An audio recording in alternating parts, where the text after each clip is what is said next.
This month on HMP, we're covering all the Naked Gun movies, and with the last week's movie, now I guess we'll start out where it all started. Welcome to Half-Ass Movie Podcast.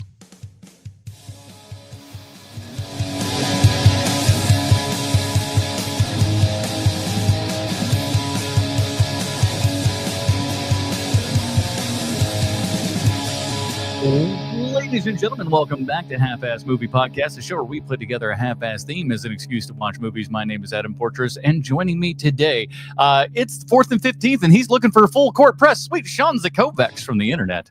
Finally, the shining example of a failed sitcom that they moved over to a movie that was wildly successful. Hey, it's your move, Geico cavemen. Ooh. And about those pictures you saw him in, he just needed to work. Bruce Leslie. It's like Gary Gnu says, no gnu's is good gnu's. Isn't it indeed, everybody? So like we said last week, we got to check out that new Naked Gun movie. So this week, we're checking out the original Naked Gun movie, The Naked Gun from the Files of the Police Squad. And I'm pretty sure that if you don't say the full name, you get in legal trouble of some sort. No. I mean, that's just tell the difference between...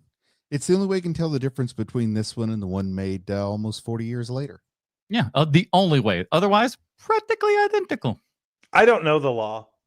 Yeah, he's like, listen, I'm no lawman. I don't understand how this works. I just go along Easy with there, lawman.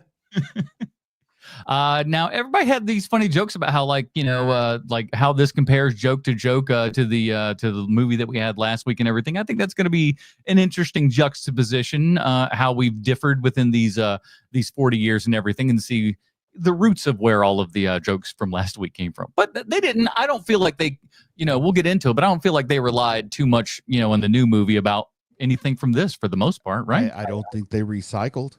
No. I don't think they recycled one bit. Had its own flavor. It was surprising, and it's surprising that we're gonna, cover it yet again. We're gonna cover all of them, everybody, because we're covering this one, the Naked Gun 2.5. The what's it called? I got it written on the thing, but I've forgotten it. I'll know it at the end of the show. Trust me, I wrote it down.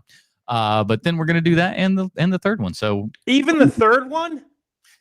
Even the third one, everybody, which I've gluttons? I've heard conflicting things. I've heard some people say, oh, the second one is the weaker one and the third one's better. And I've heard vice versa. So I'm curious. I can't remember the last time I've watched any of the sequels. I've seen this one plenty of times, but sequels, why would I venture into those what I would imagine to be very murky waters?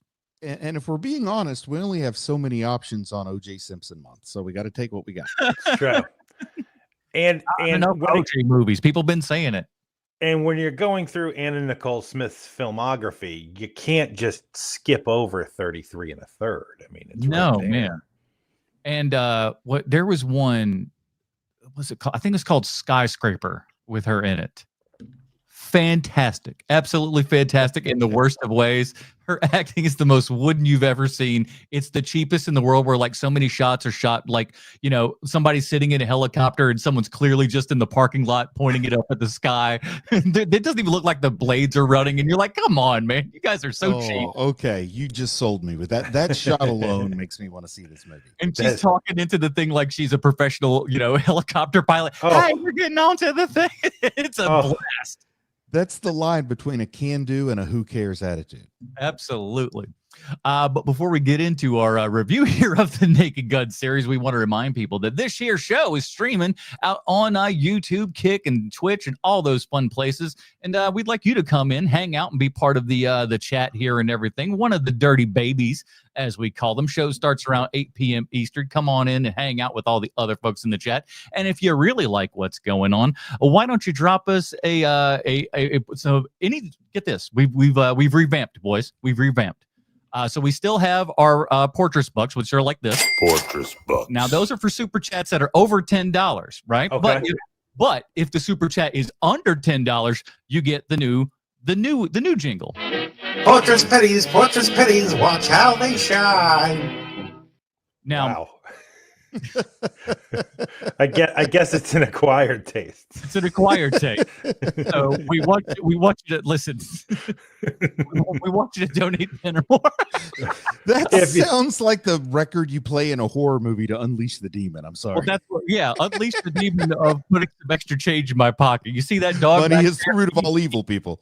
And it sounds remarkably like I recorded my part of that on my phone in my car. With the windows down. Hold on, my friend. I like quadrupled your voice on this thing. I put a couple of them out of sync, just a tiny little bit. There's some nice little echoes. I am not saying that you are the one at fault here. I am totally taking all the blame. That is all on me. So what you're saying is, if you want to hear it again, you got it. Yes. Fortress pennies, watch how they shine. I love it. No notes other than I hope that the old ones forgive me. I think this is the way to get people to donate to the show is to call unleash another ancient one every time you give us money. It's like listening to an old Robert Johnson recording. I want to make it even better than that, though. Like that's my like. I feel like this one's going to evolve because I couldn't quite get it to where I wanted to go. But so that will only get better as time goes on, and you do that by donating by super chatting that in there. It sounds like if you play it backwards, it would say Estes Cafaver is the devil.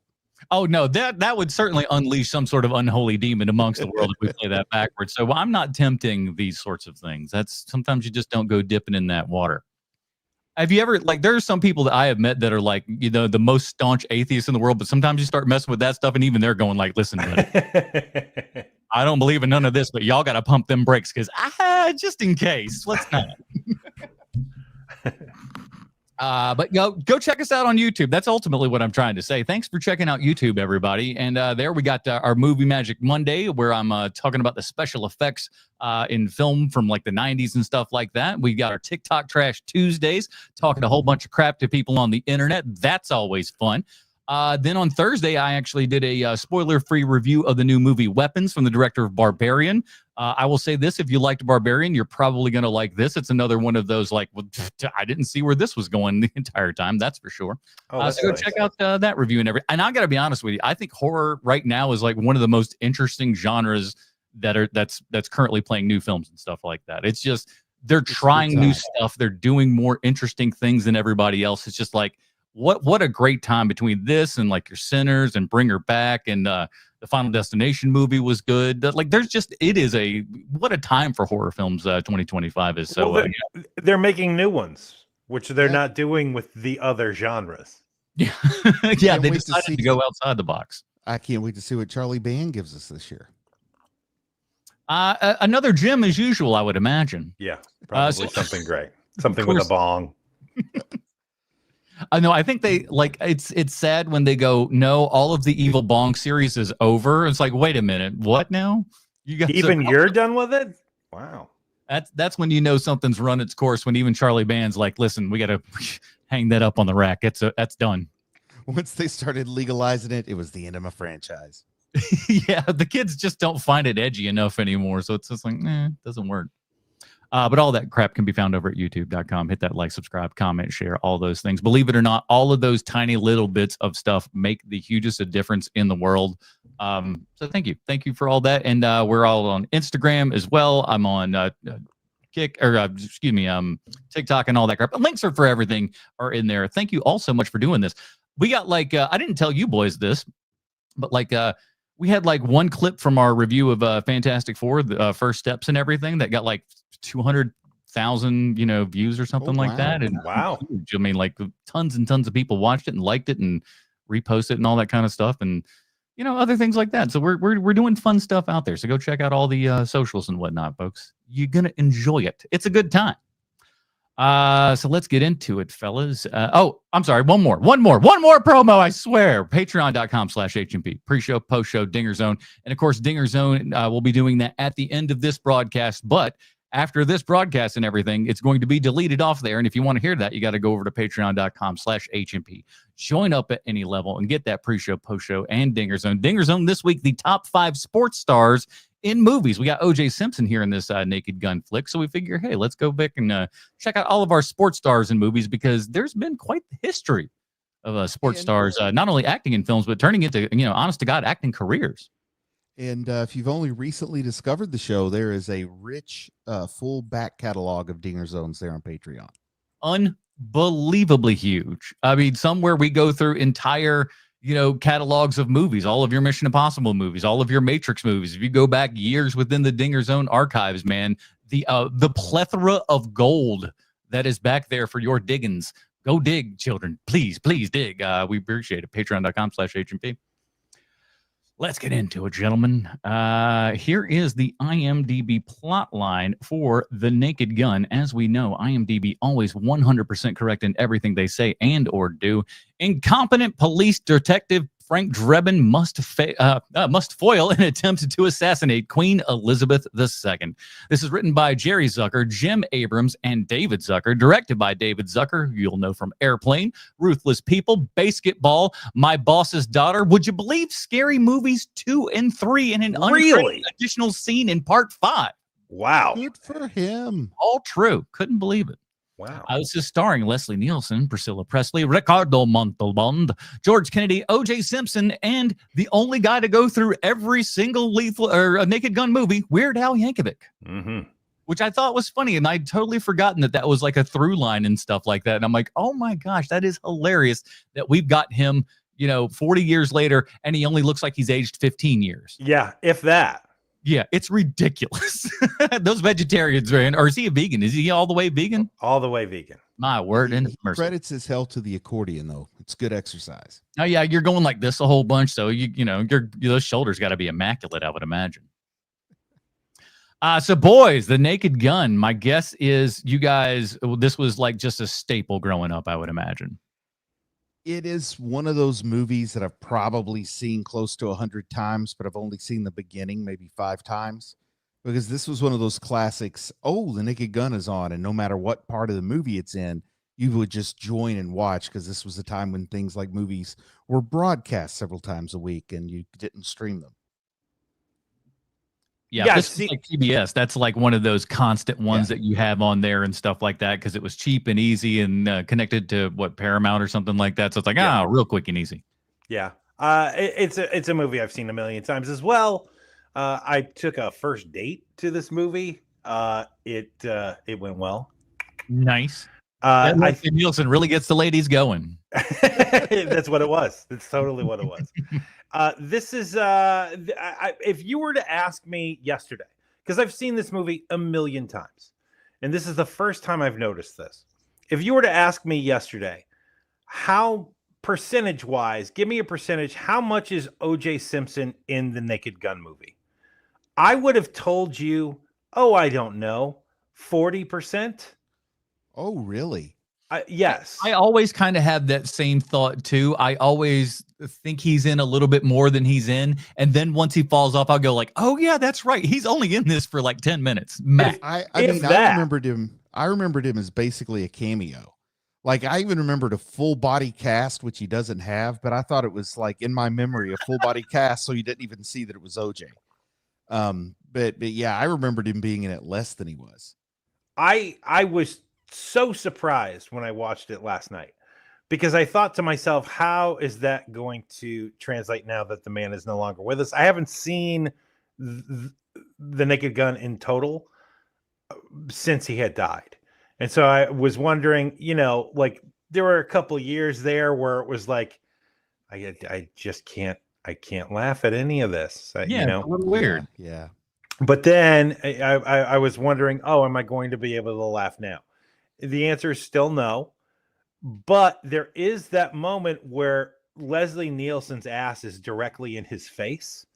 And I thought to myself, did they tell him that was going to happen? Or was that something that they planned on the day?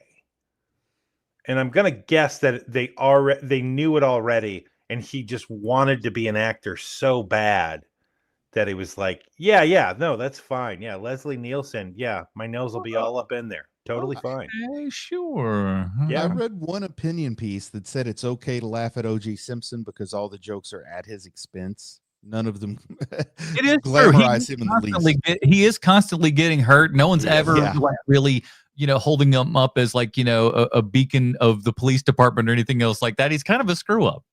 Yeah. It's almost like you can laugh and say, "Ha! Look at that murderer get beat up." But the funny thing is, though, like, say what you will, I look at him and I just go, it's a good looking dude. I understand why, He was. you put him in films like that, the dude just gets on screen and smiles, and you're just like, oh, I get that. Yeah. He would have made a heck of a Terminator. It would have been interesting to some degree, for sure, just to see what that weird timeline would be like. Why not? So again, now what I love the opening and stuff with the police car with the siren running through with all the credits and stuff. Thankfully, we did that, but at the end of the new Smart move. movie, which I liked. It was like, oh, let's put this in, but we put it in at the end, and it's just as absurd as the one in the first one, and it's so much fun. And it's like it lays it out for you. What this is the type of movie that you're going to get. It's getting more and more and more absurd, and this is after Airplane, right? Well, yes, this is. But so you got to kind of bring it up just a little another notch right there to just kind of keep things going. And I could very well be wrong, but I think that gag is something that they imported directly from the 1982 TV show. Yes, the Police Squad TV show. Yes, it is.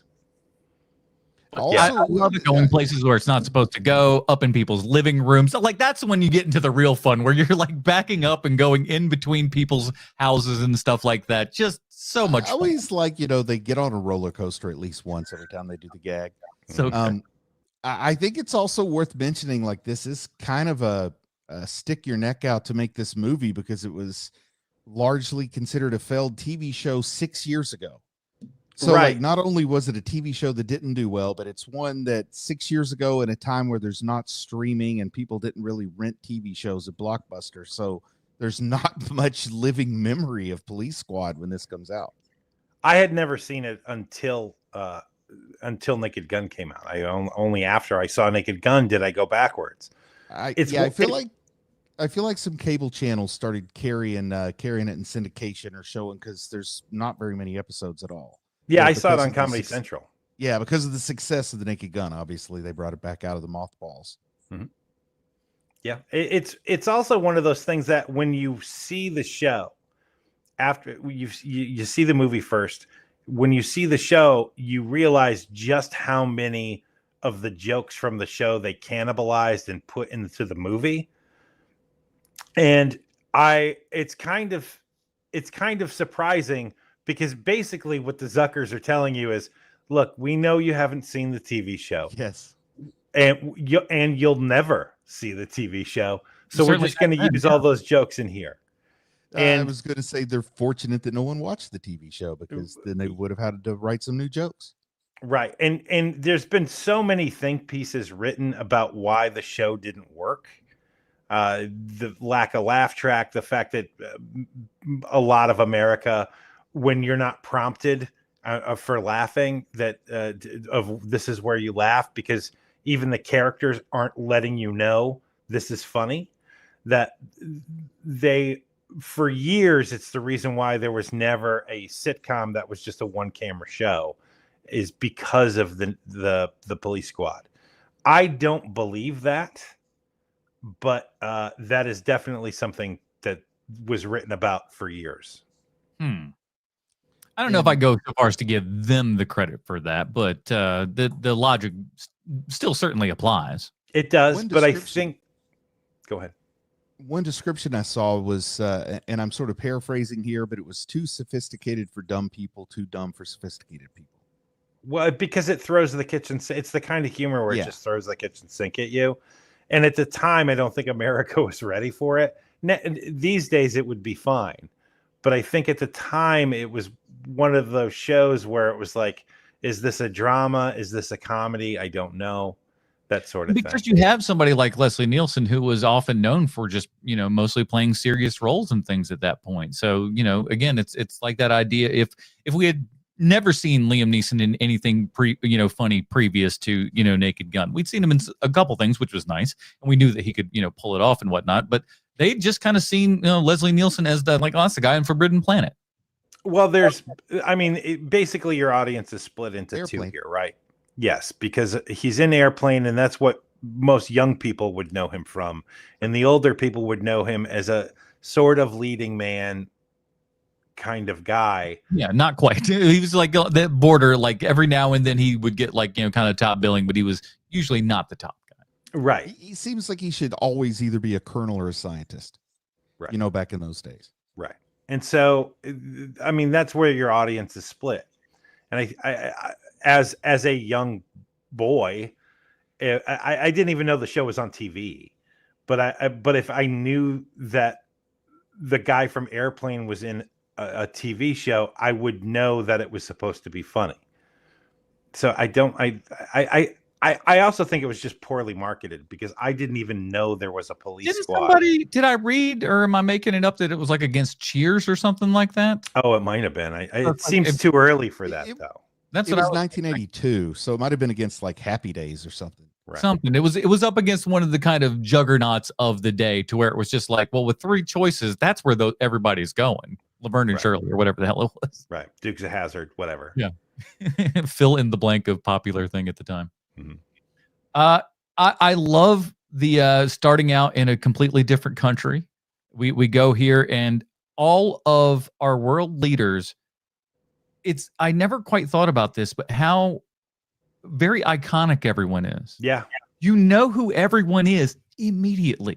Yeah. This big black dude walks in, that's Idi Amin right there. Like, it was like, oh, there's Arafat. Oh, there's the Ayatollah. You know every one of them, right? It's so amazing that this many years later, how just iconic and everything everyone was, to where it was almost just like we, designed a character like, that's what that one looks like. And we've known it forever. It's so wild. It also shows you how pro police and government we were at the time, which kind of threw me back a little bit because we're in a different place now as a society, where it's kind of like, oh, right, beating all these people up at the time, I remember thinking was very funny. Yeah.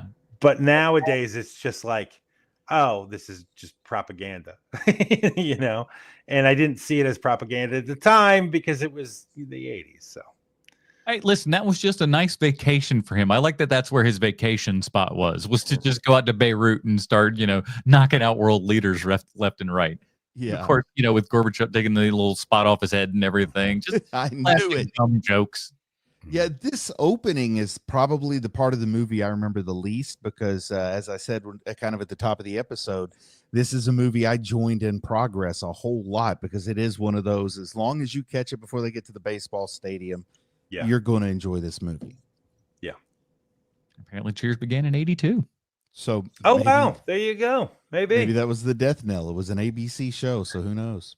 Yeah, you're rolling up against Cheers. I mean, like, that show was like popular pretty much all the time, right? Yes, from the beginning. Yeah. So yeah, going into all of that sort of stuff, listening to I listened to the Zucker brothers commentary track and everything on the Blu-ray. Oh, cool. First of all, they sound fantastic. I don't know when this was recorded, but they sound really great. They sound young and vibrant, and like it's a little bit of a corniness that you would suspect it would probably be, but sometimes there's useful, interesting information in there, and other times it's them kind of gagging. But it's not a gag that makes you like retch because it's a bad gag. You're just like, it's kind of like it's a little bit of an old man just kind of talking with each other about the old days and stuff like that and joking around. It's tolerable enough, but you learn some interesting things, and they seem to have had like a really great time on this. I got a question for you about it. What is their style when it comes to being voices on a documentary? Are they the kind where they're like, and there he is, the incomparable Scooter McGavin, or whatever, and you've never heard of this person before? Yeah. Are they that kind of voice on the over the movie?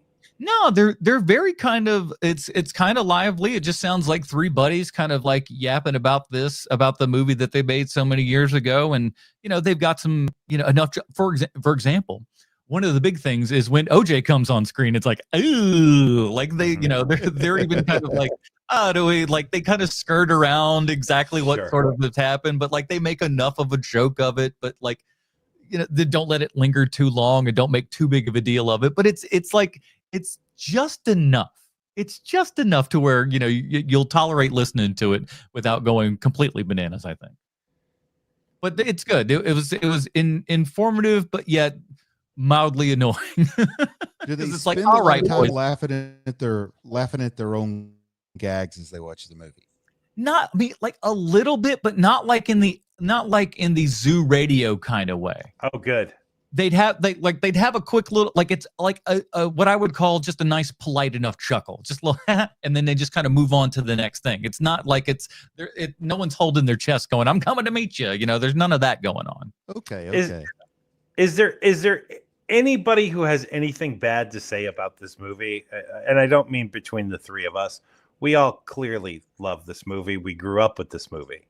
But have you ever heard anyone say anything bad about it? I mean, I've heard at the time, like not now, but at the time, I heard plenty of people say it was stupid, it was dumb, it was corny. There were some people that I think didn't appreciate it for what it was at the time. I think with popular opinion, maybe if folks do still feel that way, they don't share it as loudly as they once did. But there were plenty of people that said this was, there were plenty of people didn't like Airplane. They said it was too slapsticky. Yeah, that's the word. I laughed too many times in the cinema. My face hurt. I do not recommend.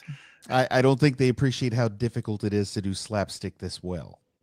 The reason why I ask is because I wanted to go through the user reviews on IMDb for this movie, because I've never heard anyone say anything bad about it. I mean, like when you mentioned it, I was just like, no, I rack my brain to think of anything that anyone has said negative about this movie, and I can't come up with it. But the world is full of dum-dums. What do they got to say? 1 out of 10 stars. Oh, I got to hear this. Overrated. Well, I can't help but feel that The Naked Gun is wildly overrated in the whole scheme of things. I think the Zuckers have made much better films like Top Secret or even Airplane. I actually love the show Police Squad, but here they turn Drebin into a cartoonish bumbling fool, not unlike Mr. Bean. First of all, no, you didn't love Police Squad and then hate Naked Gun. That is an out and out lie. And also, they turned the really good, really, really smart detective Frank Drebin from Police Squad into a bumbling fool in the Naked Gun movie. Get out of here. Okay, here we go. Keep going. He's Shakespearean. The plot is almost non-existent and merely is there as a platform for gags. No kidding. That is what these movies are for, you idiot. Oh, this is not Hamlet, my friend. Most of the jokes fail miserably, and some just get instant eye rolls with very few landing. There's also an abundance of now very dated pop culture references, further leading to the film feeling dated. Oh boy. You don't say. A movie that was made almost 30 years ago. There's almost 40. There's some outdated comedy in there, you say. Huh. I will say that despite the poor quality of the film, that the actors do an okay job, very charitable of you, an okay job with the material, including Nielsen himself. However, the whole film just doesn't work for me and isn't funny at all, in my opinion. But then again, this is very successful. So what do I know? Boing! Yes. What are we doing? Indeed. What do you know, Mr. One Star? Don't you love somebody that spends, it took this person at least 12 minutes to 20 minutes to write that, only to wrap it up with, but what do I know? I mean, maybe you save everyone some time, and if that's the confidence you have in your position, keep it to yourself. I like to think that guy's walking around smoking a cigarette, really trying to pin this one out. Just kind of going, I know. Oh, this was the fifth draft before he submitted it. He took out the part where he said nowhere near enough male nudity for a film called The Naked Gun. And he's trying to show his hand that he knows comedy with referencing Mr. Bean. Where it's just like, dude, what made you think that you needed to write this review? Look, if somebody doesn't like something, I totally understand it. Naked Gun isn't for everyone. I totally understand that. But having to go, the world must know my opinion. To whom it may concern, and then to have this be your review. Wait a minute. Oh, the username is Rowan Atkinson Lover 69. I don't know. It was written last year. This review. It's not like it was like 1998 or something like that. No, it was written last year. I love the idea that in the year of our Lord 2024, someone decided they needed to chime in on the Naked Gun conversation. It's just ridiculous, man. It's ridiculous. Morning, poured himself a cup of coffee and was just like, "Yep, today's the day." With the Mr. Bean reference, I was hoping this was at least 15 years ago. No, he's keeping it relevant, for heaven's sake. So let's talk about the other kind of cast members here. George Kennedy coming in hot, man. George Kennedy is the unsung hero of this movie because he has to play it real, right? Because he has to be reacting to the things that Frank is doing. But he also has to have a foot in the world of Police Squad also. Getting shot in the neck, he's got to make the faces and stuff. He's got to fall over. It's also one of my favorite lines where he goes, "Why?" and he faints. It's such a good line read. George Kennedy is great in this movie. I also think he had the best line of the movie. Which was? My father died the same way. It is a good line. He actually championed for this. He wanted to do this. He was actually mad that he didn't get to do like Airplane. He wanted to do something like this. He wanted to kind of jump out of the box and like do some comedy stuff like that. He was this was what he was looking to do. He was in Police Squad, right? Yes. George Kennedy. That's what I thought. Yeah, but he was asking around, just like, "Hey, I gotta do this. Like, let's get a guy who's won an Oscar." Yeah, jeez, man. And he should, because he is great in Cool Hand Luke. He is great in that movie. Oh yeah, he plays a tough guy too. This guy doesn't seem tough. Oh really? Ed doesn't seem that tough to you? No, not really. He seems like he's in the closer to the Ned Beatty's of the world than the Warren Beatty's. The one that I have, there's a joke in here that I think you just, if you're too young to remember, I don't know how. You're probably asking yourself, what are they eating? It's when they're on the stakeout and they're eating the red pistachios and they get the red all over their lips and all over their hands. Mm-hmm. And because they don't make it with that dye anymore for good reason, there's no reason to have that dye on pistachios. I wonder if you showed that to a kid, would they know what they're eating? No. There's no way in heck. No, right. There's no way. Right. I was thinking about that last night, but man, opening the door and all the shells, come on, man, piled up against the door. So many shells. I had to do a double take on that. You can see his tracks through the shells when he gets out of the car too. It's really well done. I mean, even the great sound before you realize what he's doing, before as the door has that weight on it where he's trying to push and you're like, what's going on? And you're hearing this thing. It is just that very, like, all the comedy slices are coming together like right at that one time to snapshot it perfect. So good. And yes, this movie is a dumb movie, but it also has really smart little touches, like the way that Ed's character throws the shells out the window. He throws them out with disdain. Like every time he's done, he's like, and he throws them out. But Frank is more of just like a nonchalant tosser with the shells. Like, I'm littering. And it's just it's such a great, like, oh, this is like, they chose this for their characters moment. These two actors probably had a conversation. How you throwing those shells out the window? It's so good. I love that little snapshot in this movie. You know, the first date that Frank and Jane go on, I think her name's Jane, right? Yeah. Priscilla Presley. The first date they go on, I remember loving this gag so much as a kid. They play that whole song by Herman's Hermits. or Herman and the Hermits. Is it Herman's? It doesn't matter. Herman's Hermits, Okay. but like if it's not their song. It's not the original one. This is a one-off. It's not the original song. And then, after you see all the various things they do, and then you find out like, oh, this has been a wonderful 3 hours. Yes. Is that somehow the feeling that Schaefer was going for in the movie we watched last week with the snowman joke?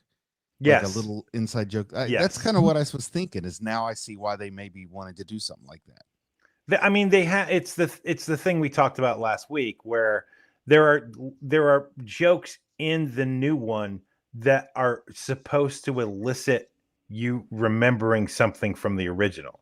Yeah, the same feeling. Right.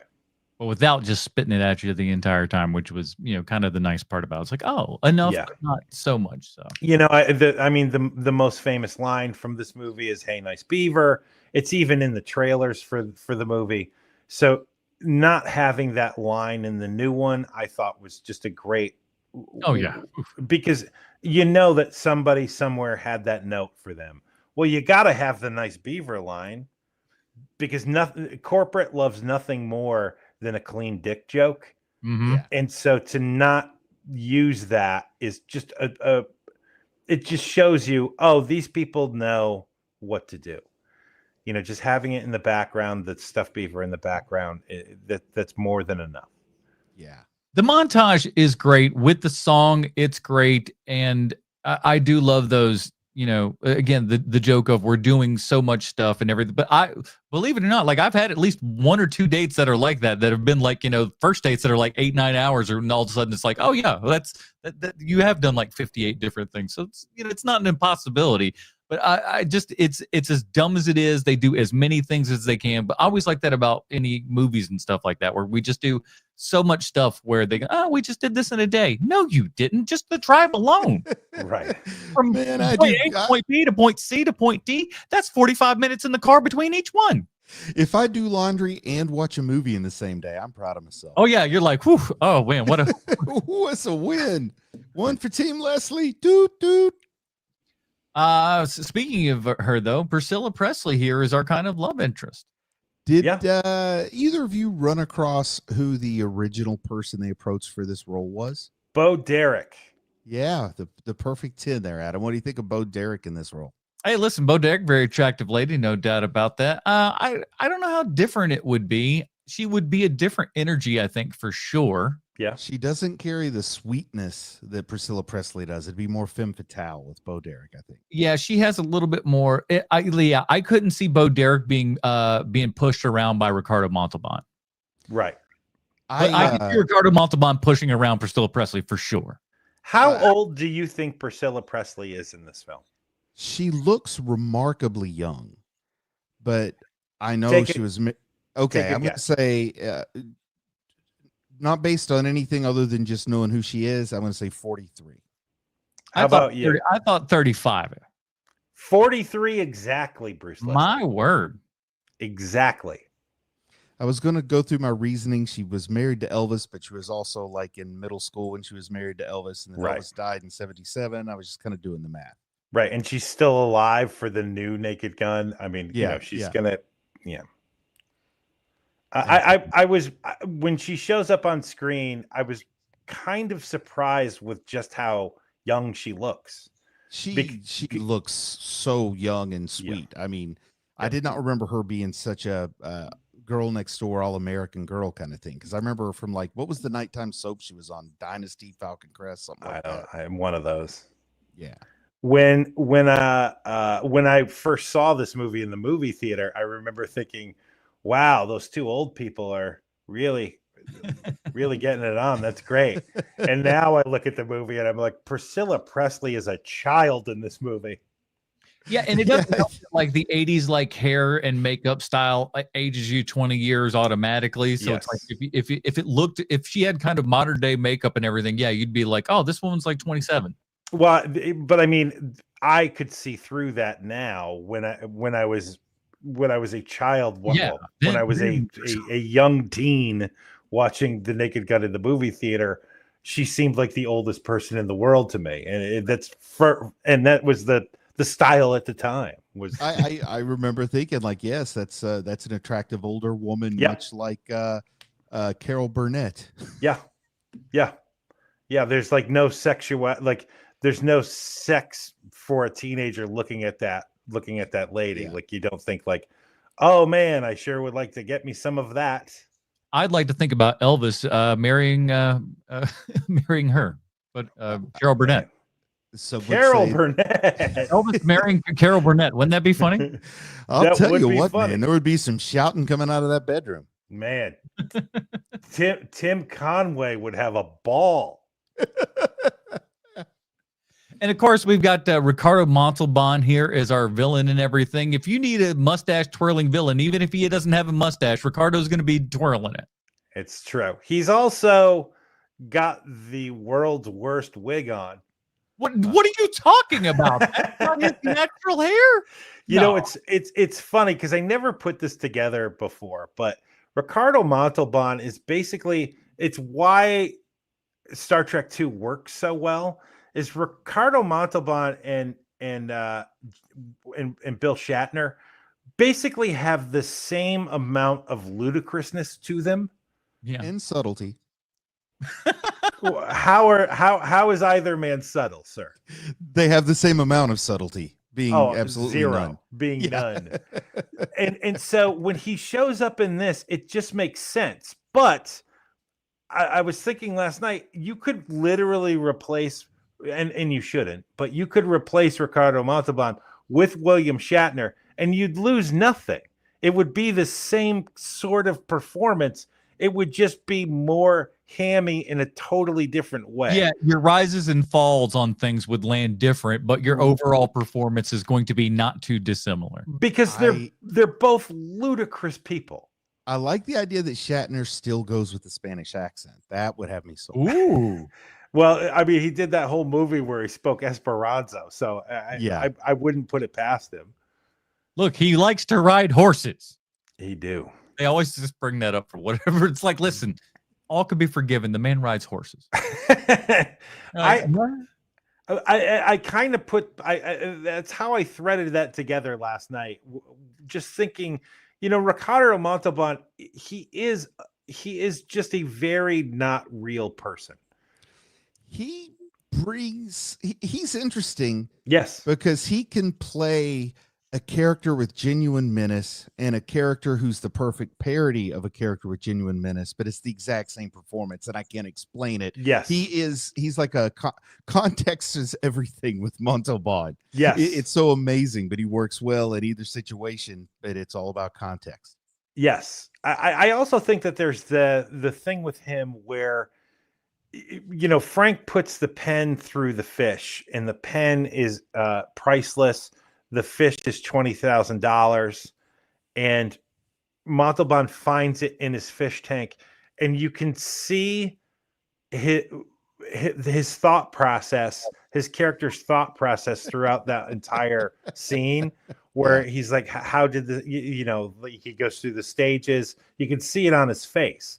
And I'm like, you know, that's some good acting from a guy who probably hasn't had to do any real acting in at that moment, probably 20 years. He's just like, he's on Fantasy Island. This is post Fantasy Island for him, where he's just like, listen, I'm just going to be Ricardo Montalban for the next 10 years because I was on Fantasy Island. I'm just and he gonna actually be out has here to with do tan and swarthy and stuff, and that's just Exactly. gonna be who I am, you know? Exactly. And there is something, the difference between him and Shatner to me is there's something inherently cool about Ricardo Montalban that Bill Shatner doesn't have. I think Shatner was cool when he was young. I don't think there's anything cool about Shatner by the time we hit TJ Hooker. I think by the time you get to the original Star Trek movie, Shatner is already shut out. I mean, Oh, you think so? yeah, I think even in the first Star Trek movie, he has become a parody of himself at that point. It's just one guy's opinion. No hate, please. I'll say this from the books that I've read and stuff. Like my thought of from Bill's own accounts of his own words and everything. I think he doesn't I just don't think he empathizes with people. I don't think he can Right. put himself in other people's positions. So he does things that just he kind of wants to do. And then I can't understand why these actions might look bad to someone else. He does, Right. for whatever reason, that doesn't seem to compute with him. And I don't think it comes, again, from words in his own books. I don't think it comes from a place of meanness. I think it comes from like a defect or something like that. Right. Like Yeah, a personality flaw. Yeah, it's Like- just a flaw that he just can't see how he's sometimes being a jerk to people. And Yeah, he's the like, he psychological knows he's a jerk term for to that. people. He does. He knows he does them. He just doesn't feel bad about them. The psychological term for that, psychopath or sociopath. Well, I listen. You know, you don't get to be 80 years old and still pumping them out like old Shatner is, and not be Yeah. having a little Hey, bit. I never been to space. Hey, listen. Maybe neither is he. Well, sorta. Sort of, kind of. Yeah. We're in space landish, I guess. Again, another quick thing. I was shocked. I'd totally forgotten about Weird Al showing up and that being a through line. Weird It was Al is What a he's little timeless. He's a timeless classic. He is going to be one of those folks that is remembered larger as a personality, I think, than as his body of work, just because of how ever present he was in the zeitgeist at a certain time when certain popular things came up. I also think with him, we're going to, after he passes, which will be way after we die. Yeah, he's gonna have some sort of like He's- on top of the already like eating healthy and all that kind of stuff. He's probably got some sort of cryogenic chambered thing backed up because he's got the bread to do it. He do, but Zero drugs and alcohol. Yeah. he's gonna outlive us by 50 years. That guy, but I think that it sure does feel like there's a whole lot of stuff happening behind the scenes with him, where like you're going to hear all of these stories about how gracious he was, how he helped people's careers, how he, like all of these things. You're going to hear a bunch of stories that he didn't want getting out while he was alive. I fully believe that will happen. Like We had a little bit of that with positive OJ as well. Say what? So we had a little bit of that with OJ as well. Just things that he didn't want getting out there. Oh, and I all of a see. sudden, I see. Yes. there was just people had access to information that you wish they kind of didn't. Same hallway, different door. Yes. But I do think eventually one of these days when Weird Al passes, he's going to be compared to I think he's going to be compared more to people like Mr. Rogers Right. and that sort of person than Yeah. other musicians. Yeah, they'll be like Mr. Rogers and like Bill Nye and like those folk, Pee Wee Herman, yeah. Pee Wee Herman. Sold out the Garden. Old Weird Al did. Nice. So did Hulk Hogan. Pretty crazy. Where it's just True. like, oh yeah, the guy that plays the accordions is selling out MSG. It's I saw pretty him at the- weird. It's pretty weird that when Hulk Hogan died, there wasn't that outpouring of people saying how great he was behind the scenes. Isn't that weird? There was a lot of like when I was a kid. There's a lot of that, and I have one of them. I'm not gonna lie. I had a vicious case of Hulkamania growing up. I mean, you were right there in Connecticut, dude. It's true. Yeah, you couldn't escape it. It's true. So again, one of the things I just kind of wanted to talk with you guys about a comparison, like again to like the sequel, long awaited sequel that we had last week, is one thing we were impressed about there, at least that I was, is their joke per minute in that thing, and how when we're coming back to this, it really seems like we're kind of just we're just cruising along. We're getting you some jokes, but we're certainly not hammering away at them that fast every single time. They didn't need to. No. Also, they're setting up the template.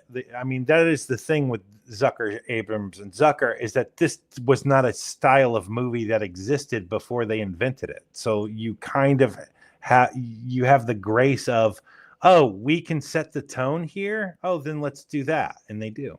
And they got It's 40 like years worth of things to go. Hey, we've learned so much in this time. We can obviously apply new things. I think also they're trying not to oversalt the popcorn. Yeah. A little bit of salt makes you want more. Too much salt makes you want less. Yeah, yeah. Let's see. Any kind of a gag that steps out to you that's kind of a favorite? I think that's what the There's so listeners many. want to hear. Some of our favorite gags here. There's so many. I'll say this: the thing that I'm always surprised at is the quality of costuming with the condoms. Mhm. It's just like it could be done so crummily, but it's not. It's like it's just the right kind of thickness. Yep. The package that it comes in looks perfect. It's just done so well, and especially like at the time and everything, with everything going around and safe sex becoming a thing, and then this just going way over the top with it. What a fun little and it still gets a little laugh today, I think. Was that actually Leslie Nielsen and Priscilla Presley inside of those things? It's tough to tell. He's got a pretty great stunt double at times, where I mean, they're not all great, but there are a few stunt doubles that he has where I can't tell if it's him or not.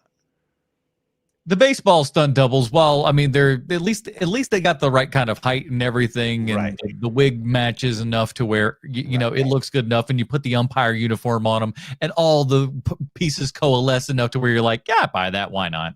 I'll say my favorite callback in all of comedy is got to be at the end when they pull off the umpire's mask and Francis Buxton from Pee-wee's Big Adventure points and goes, "It's Enrico Palazzo," because by that point, the first time I'd seen the movie, I had already forgotten that joke, and they call it back, and I still become that young man that I was when I first saw this movie every time that one pops up. I love it. Plus, it's Francis Buxton, of all people, to be calling it out. No matter how many times I see Naked Gun, I will never not be surprised that it's Mark Holton who says that line, man. Every single time. I'm like, oh, how did they get Mark Holton to do this one line? And it's perfect. I always forget that we go through 7 innings worth of baseball where he's the umpire. Yeah. It's like that's such an insane amount of time. And playing Randy Newman, which I don't know, it's just I sometimes forgot that they actually had Randy Newman and not just to sound alike during all that. Right. And which they could have done. Easily could have done. So much fun in that baseball game.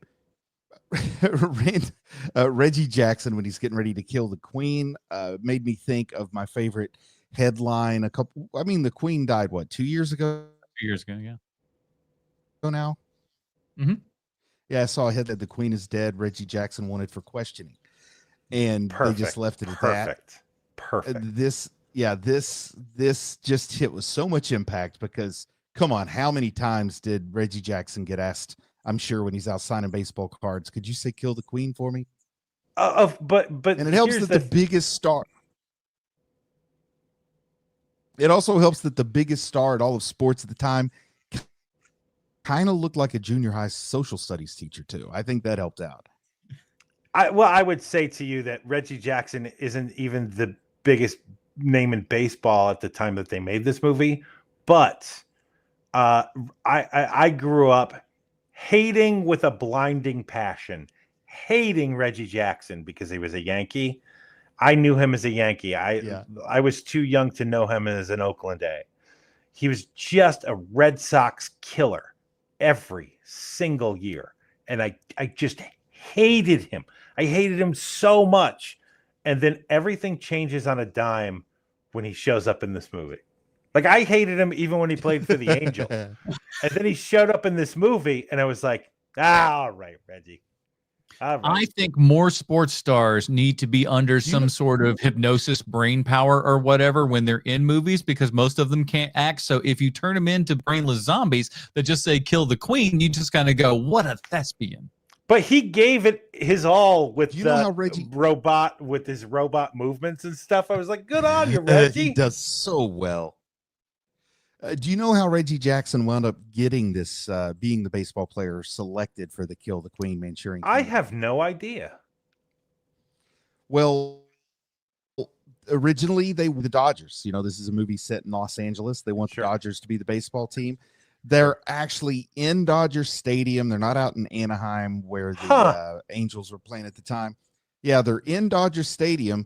The Dodgers said you can use the stadium, but we don't want you to use our team because there's an on-field fight, and they don't want to endorse fighting on the field. But the Angels, of course, were happy to do that.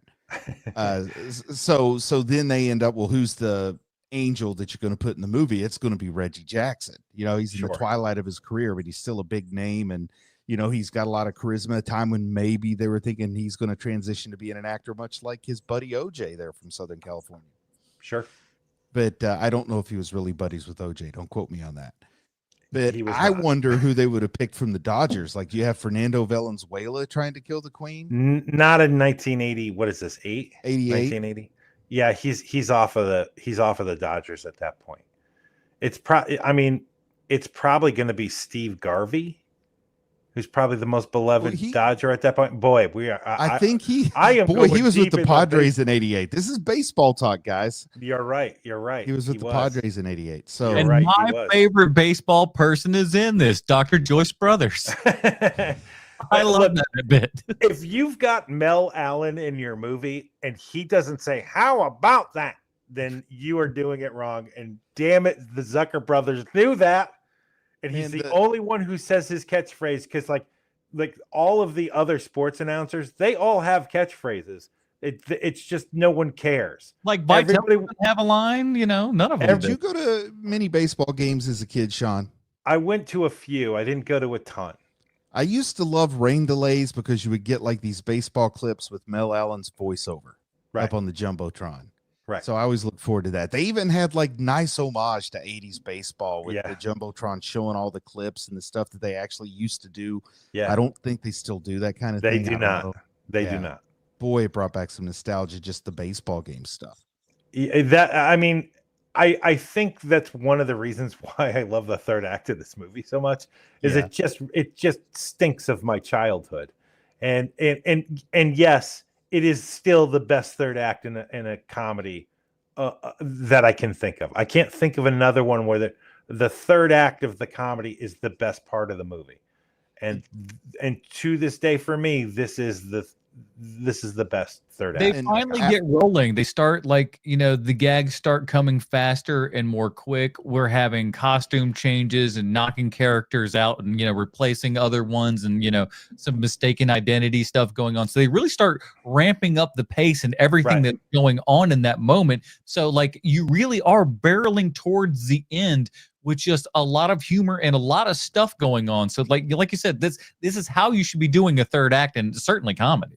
And I would say 85% of your fond memories of almost anyone who's a fan of this movie are all from that third act. Once it shows up once they show the baseball stadium on screen, buckle your belt, because you're not, I hope you went to pee before now, because you're holding it till the end of this movie. I mean, in a 30-second span, you've got the gay panic. Because the first thing that happens is that he claims to be the guy who's going to take Enrico Palazzo out to the stadium. He's the usher. Yeah. And then there's that. Then you've got is this a regulation size bat hit the guy in the head? Then there's the gay like drive-by gay panic of he's bent over, Frank's messing with a zipper, like that whole thing. Yeah. At least, I'll say this. Looking back, at least it's as good as you could hope to be without being wildly offensive, because the guy at least just goes, "Oh, sorry, fellas," and then sorry, fellas. Yeah, and just slowly walks out. Didn't really have there wasn't no slurs were thrown or anything. It was just like, "Oh, sorry, boys, gotta get out of here." I agree. That is the best way that could have gone at the time. I agree. Not as satisfying as the gorilla sex assault that we saw in Trading Places, but it's close. Right. It is. You're right. It really is good. No. It's also a drive-by, whereas the gorilla sexual assault is like it is 5 minutes. It's all set up. Speaking of setups, I didn't realize until this new viewing how well they set up Frank peeing in the bathroom. Where not only is he having a problem with his microphone, he literally changes wireless mics with someone else so that he can speak into a microphone, setting it up to let even the layest of laymen know that this is how this thing works. Like you might not even know that there's such thing as a wireless microphone, but they teach you what it is in that scene, setting it up. And then he goes to the bathroom, which, my God, My God. They mentioned it in the audio commentary about how like they were very specific of just going like, hey, do you think we pointed this out enough times for you to like, because they really were like, we had to hammer it home for people. This is how all of this stuff works. Yes, because people in 1988 don't know how a wireless mic works. Nah. It also seems set up so clearly that it feels like a true story being told on screen. Like something, this is an exaggerated version of something that really happened. To Oh no, one of the truckers. they mentioned that they took it from a real thing. Oh Okay. wow. Yeah, they took it from real. Maybe I remember it wrong. But I want to say that they heard a rabbi do it or something like that. Somebody that was wearing a wireless microphone, went to the John and was kind of just like, whoa, and it was just not a good time. Now, the fun part is later on, many years later, The Simpsons would kind of redo this joke with Homer wearing a virtual reality suit. So kind of basically does sort of the same joke where he goes off and where's the little thing, goes around and waves at the audience. The little animated character waves. All right, bye everybody. And then the animated character kind of walks off screen, but of course, then the animated character starts taking the leak and just all that kind of jazz. Mm-hmm. Through VR as well. So see, Simpsons always didn't come up with it for the first time every time. First time ever. Sometimes they do be stealing or homaging, at least. Let's put it to you that way. There's some nice little touches here too. Like there's stuff they didn't have to do, stuff that people missed. But if you didn't miss it, it's great because when they have the big bench clearing brawl in the middle of the field, there's just like this random AVR. Kick him in the nuts. It just kind of comes through there, and it always seems like extra funny to me because it's like so unnecessary but so beautiful. That is one of the things that I want to talk about is that they know so little about the character of Frank Drebin, like the people who make this movie, that when you go into Frank Drebin's apartment, it is insane what's in there. He's got a beer stein collection on a wall. There's like post Civil War photographs that are framed that are just on a wall somewhere. And it's clear that like we have no idea what the internal life of this person is. So we're just gonna fill it with junk. Put crap in here. It is bananas, man. Like even the furniture that's in there, you're just like, did someone just give him this furniture? Like what none of it matches. It's crazy. They're trying to make him out to be an everyman. But it's not that. Like and every man would be like blah furniture that you just look past. You don't they want to appeal to the people who like brown chairs as much as the ones who like purple ones. You just don't you don't look past the stuff. At least I don't. You don't look past the stuff in his apartment where like it's not telling a story, but it's also like it makes you want to look at it. It's so strange. And it's because they didn't have any idea who this character was because no one could tell them who Frank Drebin's internal life is. They couldn't say it. And so the art department was just like, well, I guess we'll just find a bunch of stuff at a thrift shop. Throw everything against the wall, see what sticks. It's crazy. His apartment is crazy, man. I love the chunky milk. Always gets a the old Chinese food. Absolutely. I also have a joke I don't understand. There's a joke in this movie I don't understand. So they're flirting back and forth, Priscilla and Leslie, or Frank and Jane are flirting back and forth. And he looks down and he goes, "Oh, that's a honey of a ankle bracelet you got there." And she goes, "Oh, that fell." And she goes to put it back on where it's supposed to be on her body. I don't get what that is supposed to be then, if it's not supposed to be an anklet. That I'm not 100% sure, but I will say this. So you've got kind of a conundrum on your hands here because it's two things actually. The first thing, the ankle bracelet is actually a reference to Double Indemnity. So that's an actual reference there. I see. Where it then comes, like the other bit, I couldn't tell you where the second half doesn't make sense to me, but the first half is a Double Indemnity reference. Oh, okay. So I don't know how the second. I thought maybe she's wearing as like a garter belt or something, maybe, or That's like what I assumed is it's supposed to say she does kinky things like wear bracelets on her thigh. That's, I don't know. But you wouldn't wear a bracelet on your thigh. No, it doesn't make a lot of sense. We're not. Mm. I've never seen what's above a girl's knee before. I don't know. They tend not to allow me around that area too often, so I've only heard bits and rumors. My research tells me they got teeth down there. I have seen that movie. It's treacherous. But yeah, overall though, it was one of those things where this movie just kind of feels like, putting on that warm blanket. You know what's coming, but you're happy to see all of it. It is kind of like hanging out with friends again, It's just like, oh, let's hang out with these dumb cops and whatnot. And again, I love the, any time a character can continually be hurt is fantastic. So OJ just can, being smashed up at the beginning. Oh, he's perfectly fine now. We smash him up yet again at the end. Just beautiful. Absolutely beautiful. I love when we just kind of throw characters down a flight of stairs for no good reason other than just a chuckle. This is a movie that's immensely rewatchable.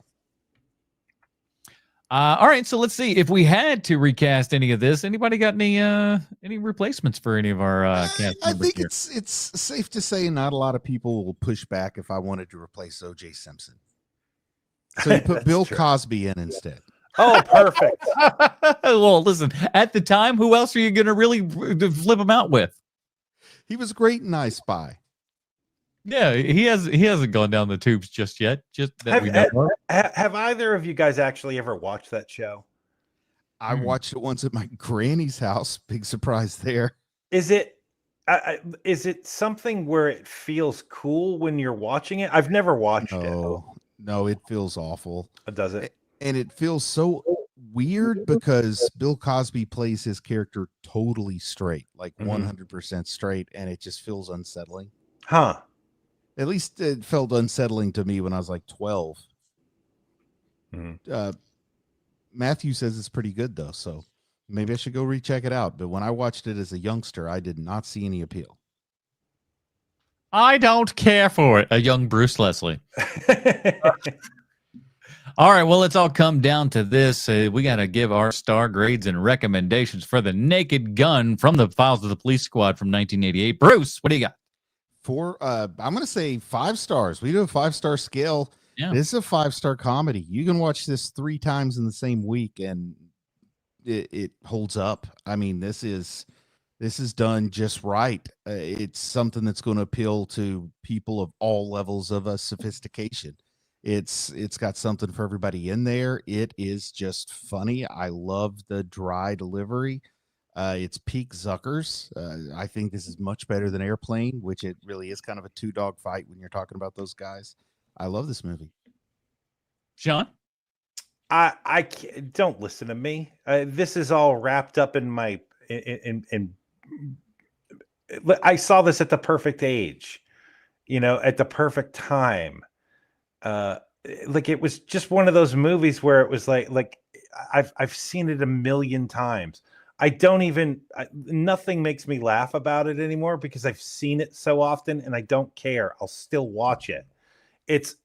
Don't listen to me. It's 5 stars though. Like this is one of those movies where it's just like, you can't make this better. This is literally it. Like this is the only thing. You know what I do remember? I do have a recollection that when I was seeing the movie with this girl, when Pap Schmear shows up, I didn't know what that meant because right. I'm a 15-year-old boy at the time. I have no idea. She starts dying laughing.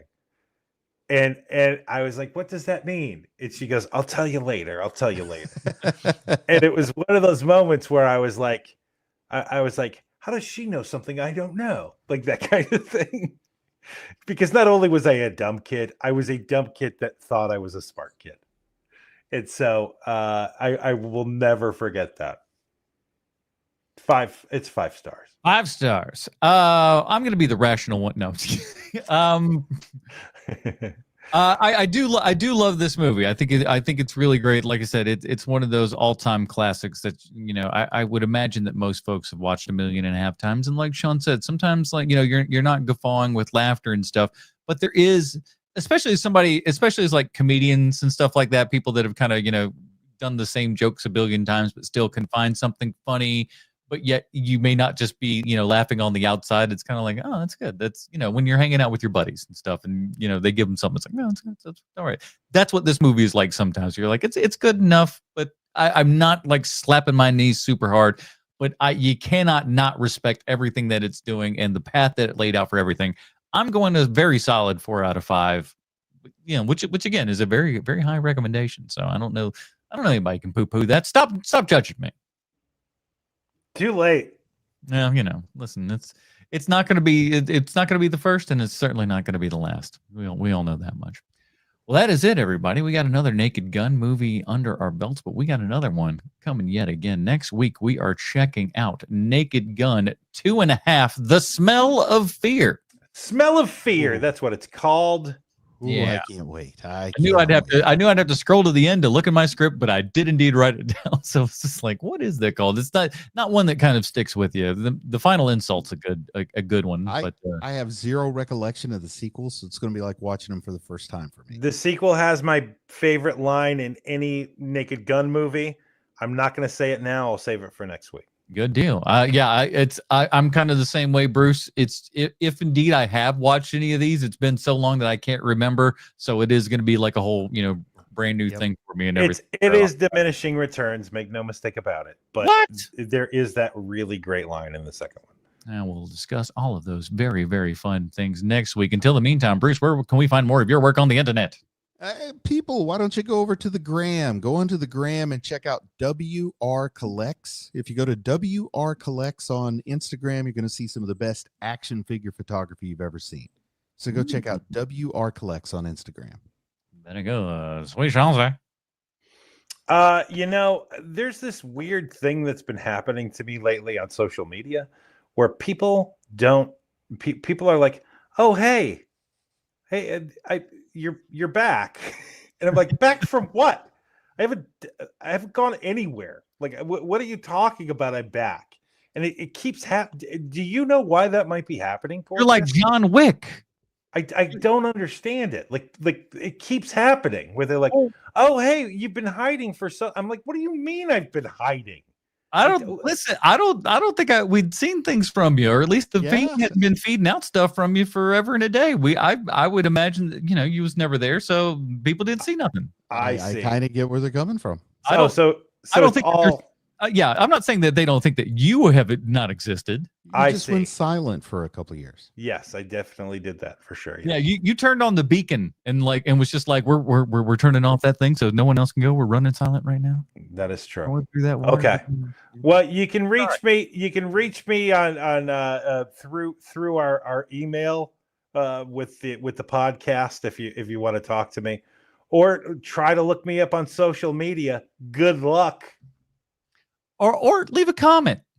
Leave a comment. Say stuff. Or I've even collected. We've even linked up to Sean Scoots over there on the YouTube. Oh, right. So I forgot. Click that in the show notes there, everybody. So you can do all that, and find all the other social media stuff from my TikTok to the HMP Instagram and all that kind of good stuff. I've got so many videos that I've shot for that thing, and I just don't have any time. I have no AI editor can do all the work for you. If you knew, if you knew everything that has to happen in order for me to be sitting here, oh my Lord.